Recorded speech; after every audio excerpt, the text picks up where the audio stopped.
नमस्कार मंडळी, समाज हिरो या इन्स्टा पेज आणि यूट्यूब चॅनलवर आपल्या सर्वांचं स्वागत.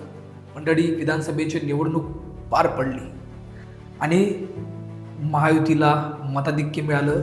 2-4 दिवसामध्ये सरकार स्थापन होईल. पण मंडळी, या एकूणच निवडणुकीमध्ये एक मुद्दा जो प्रत्येकाच्या तोंडातून किंवा ज्यांचा पराजय झाला आहे त्याच्या तोंडातून बाहेर पडतोय, ते म्हणजे EVM. मंडळी, हे किती प्रमाणात सत्य आहे हे ना तुम्ही सांगू शकत ना मी सांगू शकत, पण असे काही मुद्दे, अशा काही प्रकरणं बाहेर येत आहे ज्यामुळे ह्या एकूणच निकालावर विश्वास ठेवणे सर्वसामान्य जनतेसाठी कठीण होऊन बसलं आहे. 300 मतांची अपेक्षा होती, फक्त 9 पडले. 9 मत फक्त पडलेले आहेत. ते पण कसे दिले सुदैवाने ते पण कळत नाही. ते राहिले का काय त्याच्या चुकीने ते मला माहित नाही. तर इथं खरी फाईट होती तुतारीन इंजन मध्ये, आणि तुतारी पण बसली फुकट आणि इंजन पण बसलं जागेवर. आणि कुठं कसं चिखलातून जसं कमळ उगवतं तसं कमळ उगवला. ज्या ज्या ठिकाणी पदाधिकारी आहेत त्यांच्या फॅमिलीमध्ये जेवढे मतं आहेत ना तेवढी मतं मला बोलणार आहेत सिंगल डिजिट मध्ये. हा का प्रकार आहे? असं माझ्या घरात 4 मतं, माझी आई, माझी मुलगी, माझी पत्नी आणि मी.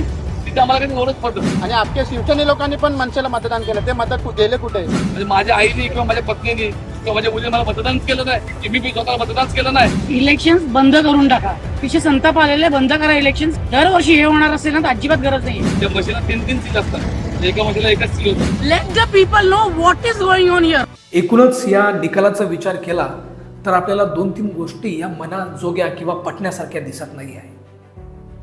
जवळपास 4 प्रकरण मी माझ्या डोळ्यांनी पाहिले, जे न्यूजच्या माध्यमातून पाहिले.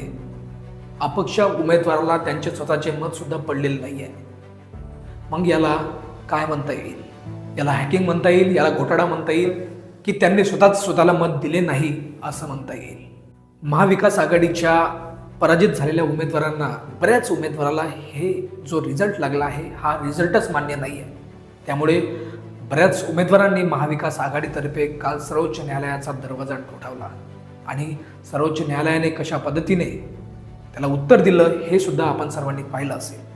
जेव्हा तुमचा रिझल्ट लागतो, तुमच्या बाजूने रिझल्ट असतो, त्यावेळी मात्र तुम्हाला कुठल्याही प्रकारची हॅकिंग, घोटाळा EVM बाबत वाटत नाही. आणि जेव्हा तुमच्या विरोधात रिझल्ट लागतो तेव्हा मात्र तुम्हाला EVM, घोटाळा, हॅकिंग दिसून येते. असं सर्वोच्च न्यायालयाचं मत होतं. हे मत सुनावण्यामागे मला असं वाटते सर्वोच्च न्यायालयाने खूपच गडबड केली. हा निर्णय सुनावण्याआधी सर्वोच्च न्यायालयाने अपक्षांच्या काही गोष्टी जाणून घेतल्या असत्या.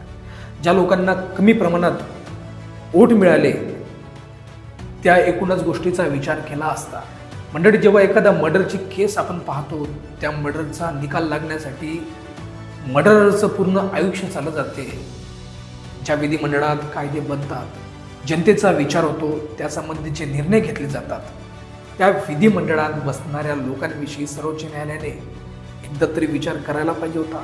सर्वोच्च न्यायालयाच्या कालच्या एकूणच पटकन दिलेल्या निर्णयामुळे महाविकास आघाडीकडून सर्वोच्च न्यायालयावर सुद्धा एक प्रकारचा संशय हे लोक घेताना दिसत आहे.